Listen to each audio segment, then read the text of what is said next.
Welcome to the ultimate Halifax tour. Join us as we explore the best of Nova Scotia travel, from the historic Halifax Citadel to the iconic Peggy's Cove Lighthouse. This virtual journey will take you through 275 years of maritime history, stunning coastal views, and the charming fishing village that captures the heart of Atlantic Canada.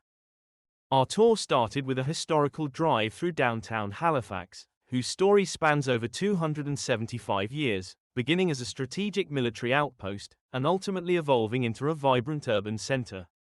Today, we have a mix of contemporary buildings intermingled with historical preservation. We find modern classical buildings, like the Halifax Memorial Library. It was the first post-war public building to be built in Halifax. The library has been vacant since 2014, as the city decides what to do, as it was built on a late 1700 burial ground. And within a few blocks, we pass by the historic Government House, the oldest official residence in Canada, built from 1800 to 1807. We next drive around the Halifax Public Gardens. Surrounded by ornate wrought iron gates, it's a 16-acre oasis of Victorian-era public gardens, formally established in 1867, the year of Canadian Confederation. It was designated a National Historic Site in 1984. The gardens are open, conditions permitting, year-round. The landscaping style is Victorian formal, and provides a popular setting for wedding and prom photos. In addition to statues and extensive flower beds, there are 3 fountains, 2 stone bridges, and 3 ponds. There is also a small concession building, and a bandstand, that is used for free public concerts. The Public Gardens is one of the only formal Victorian gardens left in North America, and like Central Park in Manhattan, New York City, it is a cherished piece of nature, amidst the hustle and bustle of downtown Halifax. During the Victorian era, gardens often showcased exotic plants, offering locals a rare glimpse of species they would likely never encounter otherwise. The Halifax Public Gardens continues this tradition, with its exotic beds featuring non-native plants like agave and cacti. We next head to the Halifax Citadel, a historic fortification site that was the center to the establishment of the city when the British settled here in 1749. On our way up, we pass by the iconic old clock tower. This location for Halifax was chosen strategically for its magnificent natural harbor and this hill, which provided an ideal defensive position against French forces at Louisbourg. 4 fortifications have been constructed on Citadel Hill since the city was founded. Today, Parks Canada operates the site as the Halifax Citadel National Historic Site of Canada. It has restored the fort to its appearance when built in the Victorian era. Leaving Citadel Hill, we pass by the Old Town Clock and get a closer look at it. It was commissioned by Prince Edward, Duke of Kent, in 1800 to resolve tardiness in the garrison. It has a 3-tiered tower, with a clock face on all 4 sides. The clock mechanism was built by London's House of Vulliamy, has a 13-foot pendulum, and still rings today. As we head down Sackville Street towards the waterfront, we continue to see a rich architectural mix, from Victorian and early 20th century buildings to modern glass towers. This is a vibrant downtown location, where a lot of nightlife happens. There are a lot of bars and clubs in this area. We passed by Province House, which is where the Nova Scotia Legislative Assembly, known officially as the Nova Scotia House of Assembly, has met every year since 1819, making it the longest-serving legislative building in Canada. The building is Canada's oldest house of government. Next was a quick glimpse of the Halifax Ferry Terminal, which serves as the bustling gateway to Dartmouth and is part of North America's oldest saltwater ferry service. It has been in continuous operation since 1752. It too has a clock tower, which is one of Canada's oldest working clocks. We continue our journey on Upper Water Street, which has evolved from a 19th-century warehouse district into a mixed-use urban thoroughfare through successive redevelopment phases.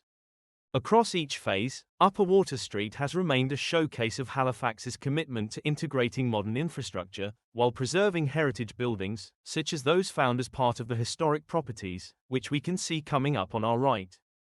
The historic properties are Halifax's most significant waterfront landmark, comprised of 7 stone and wooden warehouses, built in the 1800s during the city's maritime golden age, including the famous Collins Bank building that housed one of Canada's first banks. At the end of Upper Water Street, we find Casino Nova Scotia. We didn't stop here to gamble, more to admire the fountain, which is topped with a copper sculpture of the Bluenose schooner. Bluenose is a nickname for Nova Scotians that originated in the late 18th century. A schooner built in 1921 was named the Bluenose and became a national icon, winning the International Fisherman's Cup 4 times. It is featured on stamps and the Canadian dime. Continuing our tour, we drove along the waterfront and passed the Angus Macdonald Bridge. Constructed from 1952 until its April 2, 1955 opening, the bridge spanned 441 meters, Canada's second longest suspension bridge at the time. Our next stop was a short drive away, to the Fairview Lawn Cemetery, the burial site for 121 victims of the Titanic disaster. It is the largest concentration of Titanic graves in the world. The tombstones are mostly simple grey granite markers, engraved with died April 15, 1912, and a recovery number. They are arranged in 4 rows, along curved lines, that follow the terrain in the shape of a ship's bow. Among them is a granite headstone for an unknown child, an unidentified toddler that perished in the sinking. Almost a century later, DNA testing identified the child as Sidney Leslie Goodwin. Our next stop was in Sir Sandford Fleming Park, dedicated to the engineer that pioneered International Standard Time. Fleming donated 38 hectares of his estate to Halifax for a public park, and proposed the construction of this memorial tower to commemorate the 150th anniversary of the establishment of representative government in Nova Scotia, as well as serve as a memorial to the development of parliamentary institutions in the British Empire. It is built from rusticated ironstone and grey granite. Its Victorian base and Edwardian upper tiers showcase plaques and stones from across the British Empire. After the park, we paused at Shaw's Landing in West Dover to take a break and enjoy the scenery. This area offers a quintessential panoramic maritime view. The calm waters of the bay, exposed granite outcrops, and evergreens in the distance captures the essence of the small town fishing villages found here. We also stopped for lunch at a local lobster stand to get our requisite lobster roll with fries. After lunch, we headed out to our final tour stop, Peggy's Cove. Peggy's Cove is located on the eastern shore of St. Margaret's Bay, about 27 miles southwest of downtown Halifax, and about a 3-mile drive from Shaw's Landing. The drive was short, but scenic, traveling through Nova Scotia's rugged coastal landscape, characterized by granite rock formations, small lakes, rolling hills, and expansive terrain filled with grasses and evergreens. And we quickly approached the community of Peggy's Cove. Peggy's Cove stands as one of Canada's most iconic and beloved tourist destinations.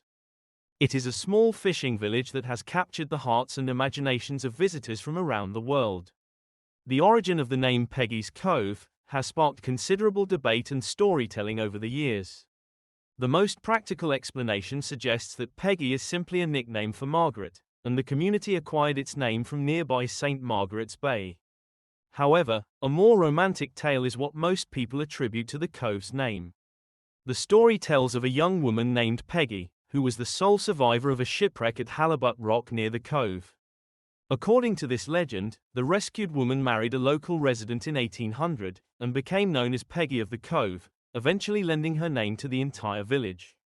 Despite its fame as a tourist destination, Peggy's Cove remains an active fishing village. From its earliest days, Peggy's Cove was fundamentally shaped by its relationship with the sea. The original settlers relied heavily on fishing as the mainstay of their economy, though they also farmed where the soil proved fertile and used surrounding lands to pasture cattle. The village's strategic location offered proximity to the large populations of fish in St. Margaret's Bay and a safe place to land their catch. Peggy's Cove is not only renowned for its picturesque community, but also its iconic shoreline and lighthouse.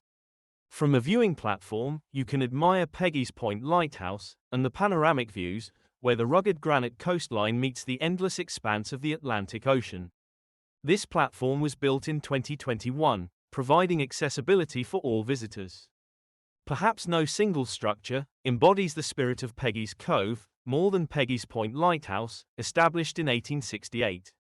William Edward de Garth, a Finnish painter and sculptor, was struck by the beauty of the coastline and painted scenes of Peggy's Cove, eventually buying a home here. It was his work and the work of other painters like Stanley Royal and Marion Bond, and photographers like Wallace McCaskill and Sherman Hines, that helped to inspire worldwide interest in Peggy's Cove. You can also venture off the viewing platform and walk along the amazing granite formations that are part of the South Mountain Batholith of Nova Scotia. These formations date back approximately 385 million years, generated by the collision of two ancient landmasses called Maguma and Avalon. The surrounding rock-solid granite slopes act as a fortress to the narrow ocean inlet, offering a safe haven for the settlement during raging Atlantic seas. These formations, smoothed and sculpted by countless years of wave action, create the dramatic landscape that has made Peggy's Cove one of the most photographed locations in the world. Today, Peggy's Cove hosts up to 700,000 visitors annually, making it one of Nova Scotia's most popular tourist attractions. With that many tourists, what is even more amazing is Peggy's Cove has only 30 all-year-round permanent residents. The village has a schoolhouse, church, general store, and lobster cannery. Fishers are still hard at work, lobster traps and fish nets are scattered along the wharves and roadside, and fishing boats come and go from the head of the cove. After spending some time enjoying the place that William de Garth claimed was the most beautiful spot on earth, it was the end of our tour, and we wound our way back to the Halifax waterfront, where we started our journey. Overall, the trip took approximately 5 hours using a private car and guide, and it was a great way to see some of the most treasured destinations from Halifax. From the commanding views of Halifax Citadel to the windswept granite shores of Peggy's Cove, you get to experience the essence of Nova Scotia. Whether you're planning your own maritime adventure or simply dreaming of Atlantic Canada's coastal beauty, Halifax offers an unforgettable blend of history, culture, and natural wonder. Thank you for joining us on this virtual journey. Don't forget to like, subscribe, and share your own Halifax memories in the comments below.